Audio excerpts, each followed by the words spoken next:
হে তরুণেরা, হে যুবকেরা, হে আমার মুরব্বিয়ানেরা, কারণ আপনি যখন জানতে জানতে জানতে জানতে একজন আলেম হয়ে যাবেন, জানতে জানতে যখন আপনি জ্ঞানী হয়ে যাবেন, ভাই আমার দোস্ত আমার, আপনার মান আল্লাহর দরবারে অনেক গুণে বেড়ে যাবে। ভাই আমার দোস্ত আমার, পাশে আপনার ইমাম সাহেব আছেন, আমার ইমাম সাহেব ভাই আলেম মানুষ, আমি ইমাম সাহেব ভাইকে দিয়ে বোঝাই। ভাই আমার দোস্ত আমার, গ্রামের যিনি ইমাম সাহেব হন, তার কিছু মানুষ বন্ধু আর কিছু মানুষ দুশ্মন হয় না? হয় না?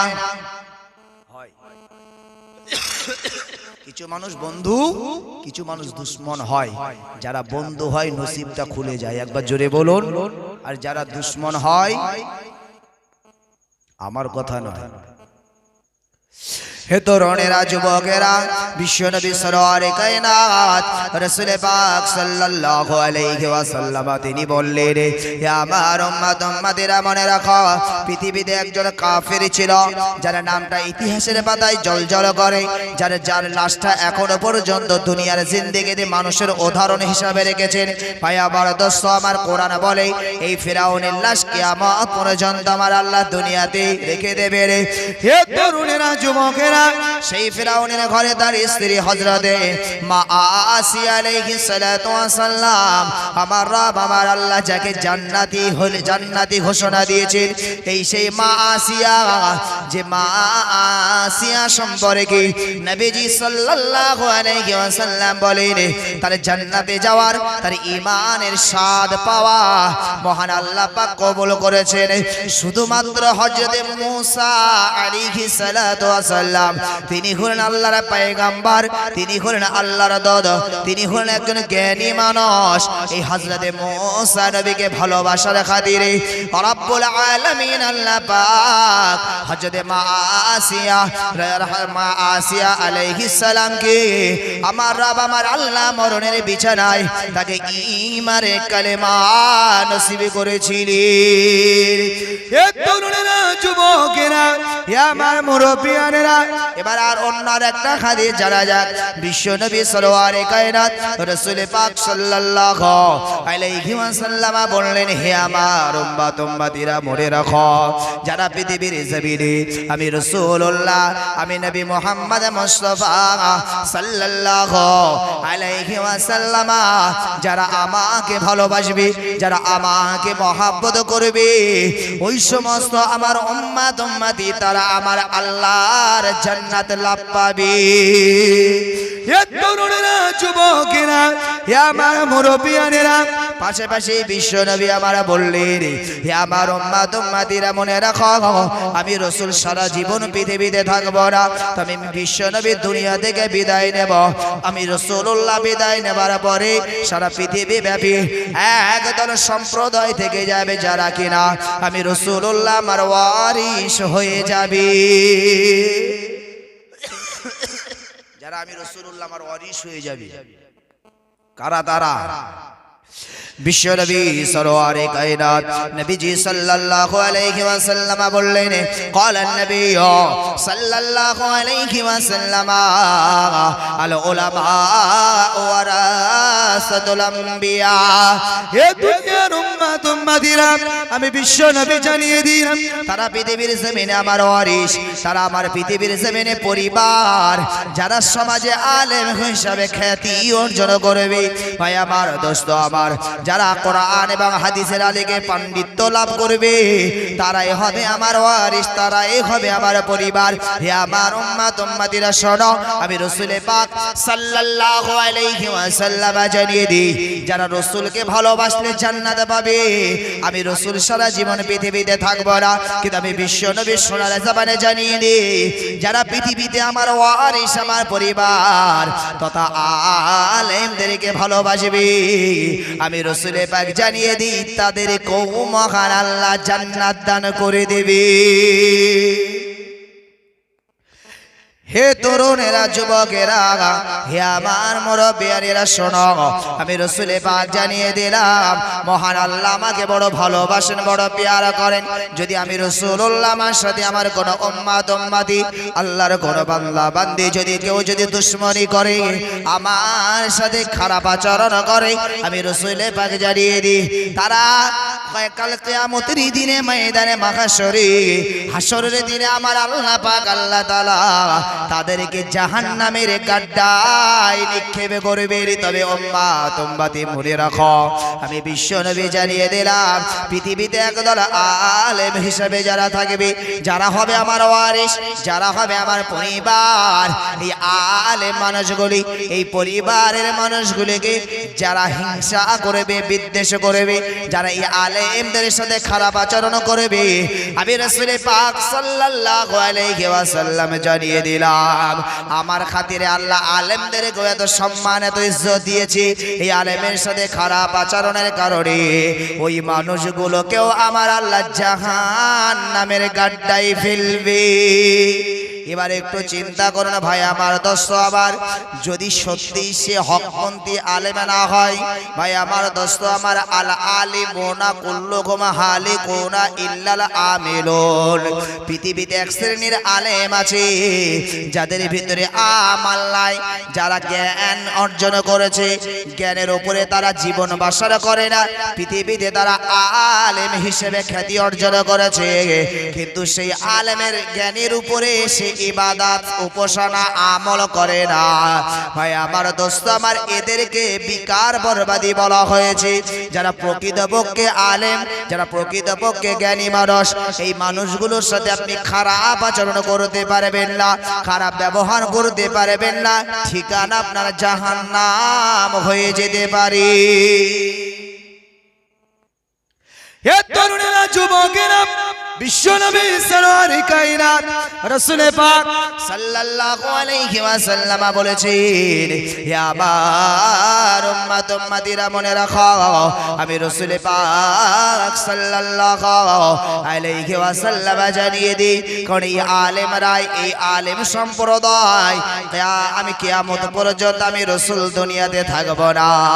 কিয়ামত পর্যন্ত এই দিনের জিম্মা, এই দিনের দায়িত্ব মহান আল্লাহ এই আলেমদের উপরে দিয়েছে। তাই আল্লাহ এদেরকে এত দামি বানিয়ে দিয়েছে। তাই পৃথিবীর উম্মত উম্মতিরা শোনো, আমি রব, আমি আল্লাহ তোমাদেরকে বলে দেব, তোমরা অবশ্যই আলেম হয়ে যাও, আলেম হয়ে যাও, জ্ঞানী হয়ে যাও। যদি তোমরা তাও না হতে পারো, তোমরা আলেমের ছাত্র হয়ে যাও। একবার জোরে বলেন, হয় তোমরা আলেম হয়ে যাও, না হলে আলেমের ছাত্র হয়ে যাও। রাসূলুল্লাহর এক ধাপ আগিয়ে বলেছে, না হয় তোমরা আলেমের বন্ধু হয়ে যাও।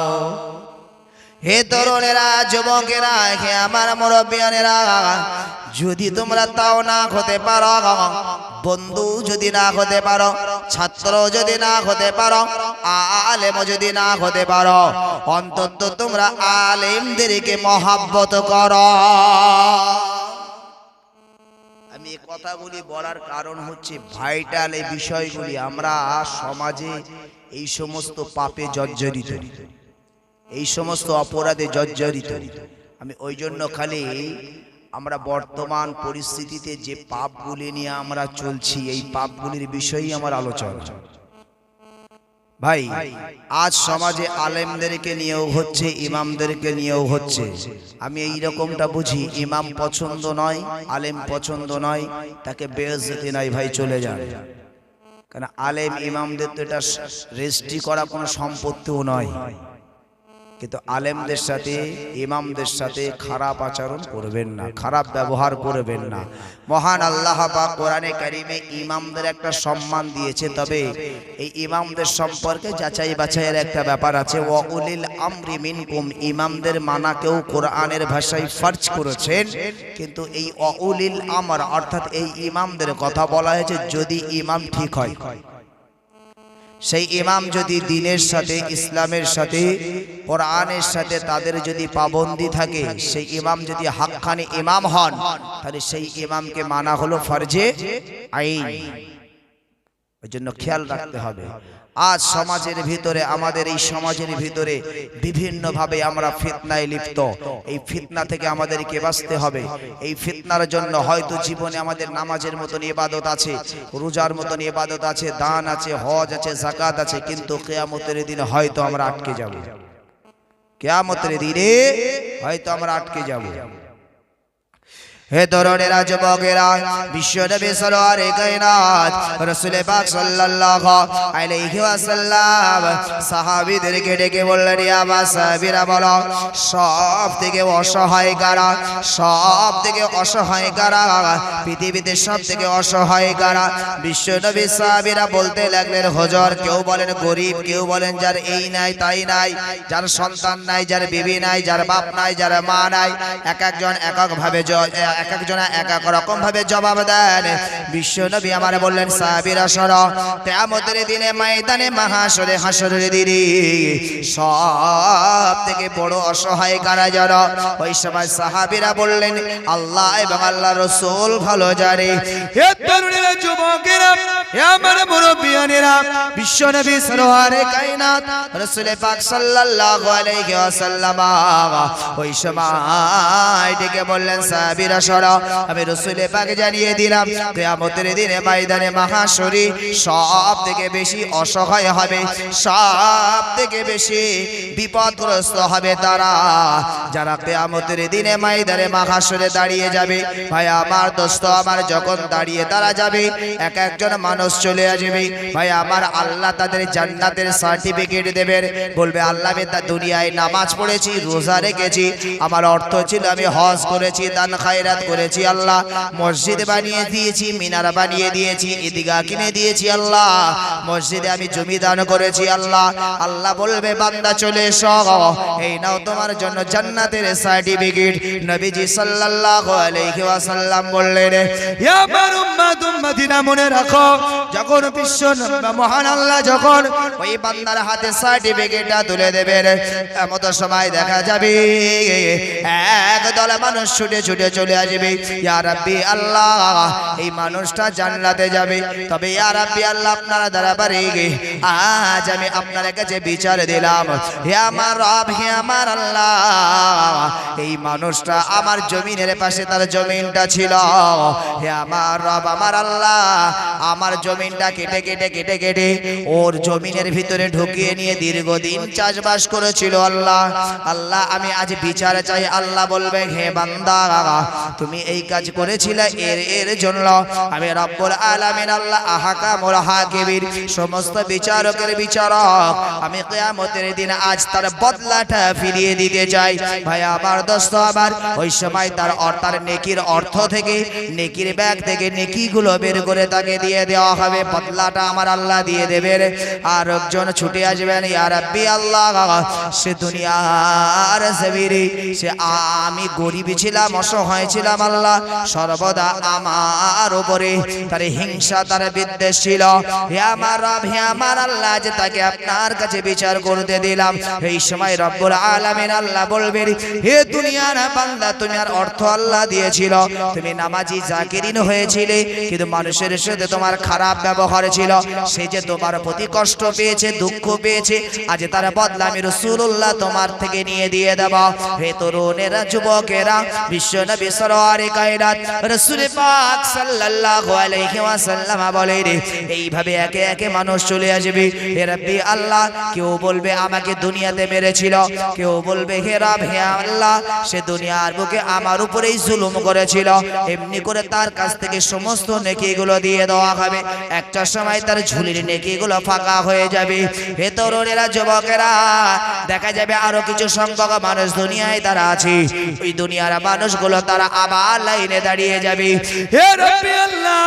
তার ঝুলিতে আর নেকি নাই তবে তার সে তো এখনো ক্ষমা পায় নাই আল্লাহ আমার সাথেও খারাপ আচরণ করেছিল আমার সাথে গালি দিয়েছিল আল্লাহ সমাজে আমার সম্পর্কে মুনাফিকি করে সমাজের ভিতরে ভাইরা ছড়িয়েছিল সবাই আমার সারা গ্রামের মানুষ আমাকে সবাই এমনি করে সবাই আমাকে একঘরে করে দিয়েছিল সবার নজরে আমাকে খারাপ করে দিয়েছিল এইভাবে এক একটা মানুষ যখন আল্লাহর কাছে নালিশ করতে থাকবে আল্লাহ বলবে হে বান্দা তোমার আর নেকি নাই নেকি নাই এই সময় যিনি হলেন বাদী পক্ষ তিনি বলবে হে রব হে আল্লাহ তার নেকি নাই এবার আমি কি দিয়ে বদলা নেব আল্লাহ বলবেন হে আমার বান্দা আমি আল্লাহ হলাম আহকামুল হাকিমিন আমি হলাম বিচারকের বিচারক আমি আল্লাহ অবশ্যই তোমার বদলা দেব হে বান্দা তোমার ঝুলির ভিতরে গুনাহ খাতাগুলি আছে গুনাহ খাতাগুলি বার করো হে তরুণেরা যুবকেরা হে আমার মুরব্বিয়ানেরা, সাথে সাথে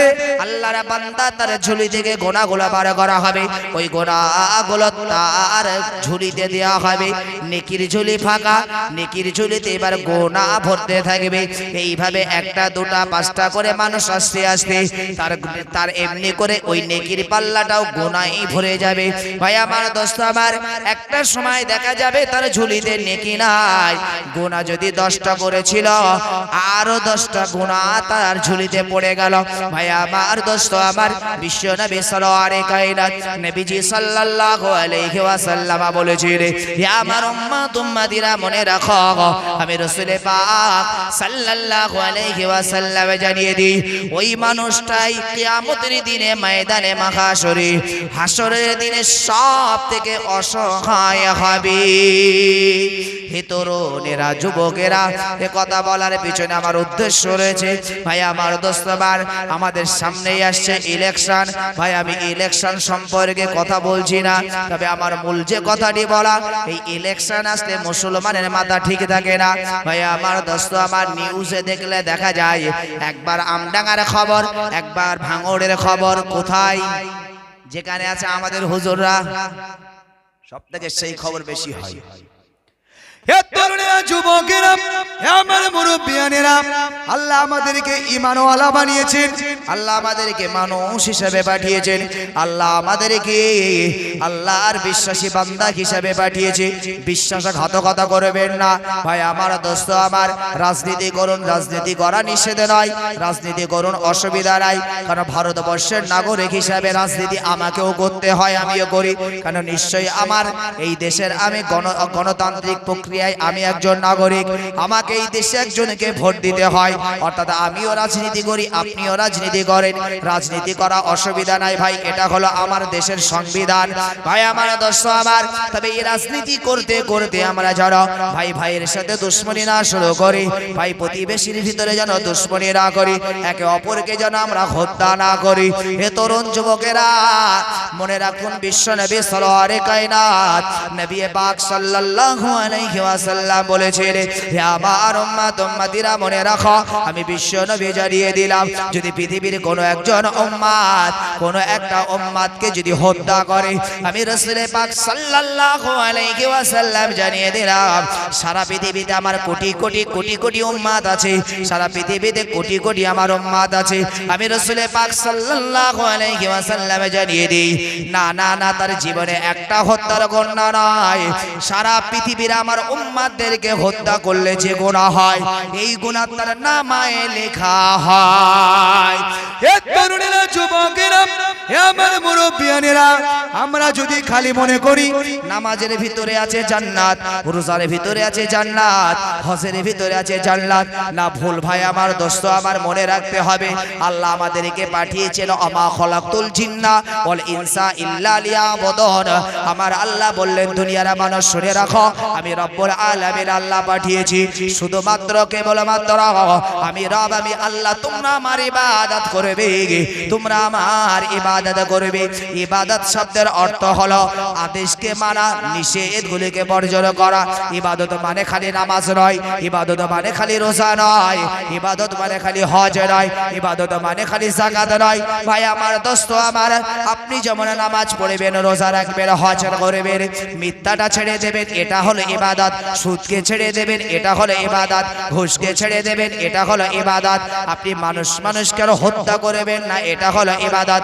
ভাই আমার দোস্ত আমার, একে অপরের ভিতরে অশান্তিটাকে মিটিয়ে দেবেন, এটা হলো ইবাদত। ভাই আমার দোস্ত আমার, এক কথায় আদেশগুলিকে মেনে নেওয়া আর নিষেধগুলিকে বর্জন করা, এর নাম হলো ইবাদত। ভাই আমার দোস্ত আমার, খালি নামাজে জান্নাত খুঁজলে হবে না, আর রোজার মধ্যে খালি জান্নাত খুঁজলে হবে না। ভাই আমার দোস্ত আমার, আপনাকে আমাকে মনে রাখতে হবে, আফাতুমিনুনা বিবাদিল কিতাবি ওয়া তাকফুরুনা বিবাদ। আল্লাহ বলেন, আমার দেওয়া এই কিতাবের মধ্যে আমার দেওয়া আদেশ আর নিষেধগুলি তোমরা কিছুটা মানবে আর কিছুটা মানবে না। না দুনিয়ার বান্দা, মনে রাখো, ফামা জাযাউ মান ইয়াফালু যালিক, এই শ্রেণীর মানুষ তোমরা যারা, ইল্লা খিজিয়ুন ফিল হায়াতিদ দুনিয়া, না না, তোমরা দুনিয়াতে কখনো শান্তিতে থাকতে পারো না। হে তরুণেরা, যুবকেরা, আমার মুরব্বিয়ানেরা, আমার বলার উদ্দেশ্য হলো ভাই আমার দোস্ত আমার, আমাদের ভিতরে একটা ভ্রাতৃত্ব তৈরি করুন, ভালোবাসা তৈরি করুন, মহব্বত তৈরি করুন, ঐক্য তৈরি করুন। কারণ এই মুসলমানকে যদি মাথা উঁচু করে ভাই চলতে হয়, এই মুসলমানকে যদি বিজয় পেতে হয়, একমাত্র মুসলমানদের ঐক্য ছাড়া বিজয় কোনোদিন সম্ভব নয়। আজ মুসলমানই মার খাচ্ছেন, আজ মুসলমানই লাঞ্ছিত বঞ্চিত হচ্ছে। ভাই আমার দোস্ত আমার, তার কারণ হলো এই মুসলিমের সমাজ আজ বিভিন্ন মত পথে ডিভাইডেড হয়ে গেছে। মনে রাখুন ভাই আমার দোস্ত আমার, এইভাবে আল্লাহকে সন্তুষ্টি করানো যায় না। কিয়ামতের দিনে ময়দানে মাহশরে, হাসরের দিনে যদি আমার আল্লাহ পাক আল্লাহ তাআলা চাইলে এই ডিভাইডেড করার জন্য আপনার আমার জন্য জাহান্নাম নসিবে হতে পারে। ভাই আমার দোস্ত আমার, বিশ্ব নবী সরওয়ারে কায়নাত রাসূল পাক সাল্লাল্লাহু আলাইহি ওয়াসাল্লামের স্ত্রী হযরত আম্মা জান আয়েশা সিদ্দিকা রাদিয়াল্লাহু তাআলা আনহা একদিন বিশ্ব নবীকে খুব সুন্দরভাবে ঘরের ভিতরে খেদমত করলেন।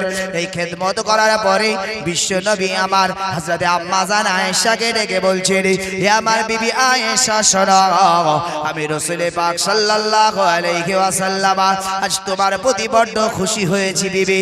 হযরত বিবি আয়েশা বলতে লাগলেন, ইয়া রাসূলুল্লাহ, ইয়া হাবিবাল্লাহ, আলহামদুলিল্লাহ, আমি যে আয়েশা আল্লাহর রাসূলকে খুশি করাতে পেরেছি। কারণ আল্লাহর রাসূল যার প্রতি খুশি, মহান রব স্রষ্টা আল্লাহ তার প্রতি খুশি। এ তরুণেরা, যুবকেরা, বিশ্ব নবী আমার ওই সময় বললেন, হে আয়েশা শোনো, আমি বিশ্ব নবী সরওয়ারে কায়নাত রাসূল পাক সাল্লাল্লাহু আলাইহি ওয়াসাল্লাম এত খুশি হয়েছি। আয়েশা, আজ যদি তুমি আমার কাছে কিছু দাবি করো, কিছু যদি তুমি আমার কাছে চাও, আমি নবীজি সাল্লাল্লাহু আলাইহি ওয়াসাল্লাম আজ সেইটাকে উপঢৌকন হিসাবে তোমার হাতে তুলে দেব। যদি আজকে তুমি আমার কাছে কিছু চাও, সেটা আমি তোমাকে উপঢৌকন হিসাবে দেব, উপহার হিসাবে দেব, প্রাইজ হিসাবে দেব। আর প্রাইজটা তো হয়, উপঢৌকনটা তো হয় সম্মান।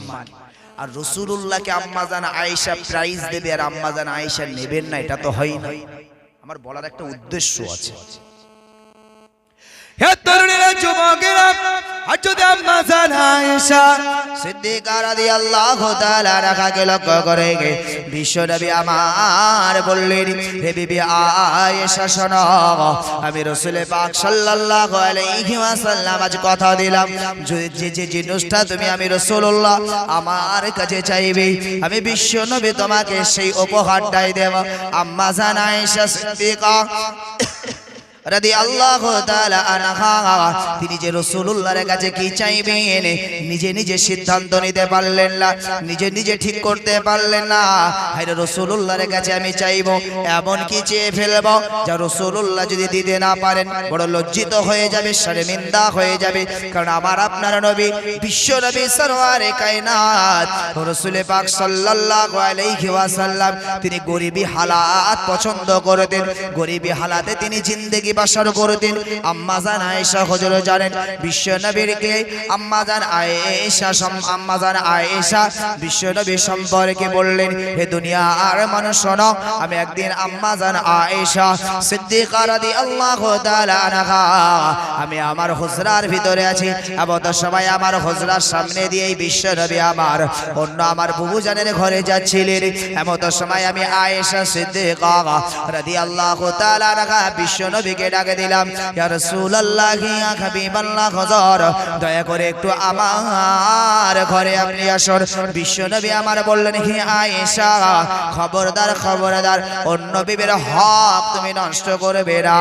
কারণ আমি রাসূলুল্লাহ সাল্লাল্লাহু আলাইহি ওয়াসাল্লাম আমি হলাম আল্লাহর নবী, আমি হলাম আল্লাহর পয়গম্বর। হযরত আম্মা জান আয়েশা বললেন, ইয়া রাসূলুল্লাহ, ইয়া হাবিবাল্লাহ, হুজুর আমি আপনাকে কথা দিলাম, ইয়া রাসূলুল্লাহ, ইয়া হাবিবাল্লাহ, হুজুর আমি আপনার সাথে প্রেম নিবেদন করব না, জাস্ট আমি কিছু আমার অসুবিধার কথা আপনাকে বলবো। হযরত আম্মা জান আয়েশা হুজুর বললেন, ওই সময় যখন এই কথা রাসূলকে বললেন, বিশ্ব নবী আমার এবার আম্মা জান আয়েশার ঘরের ভিতরে ঢুকলেন।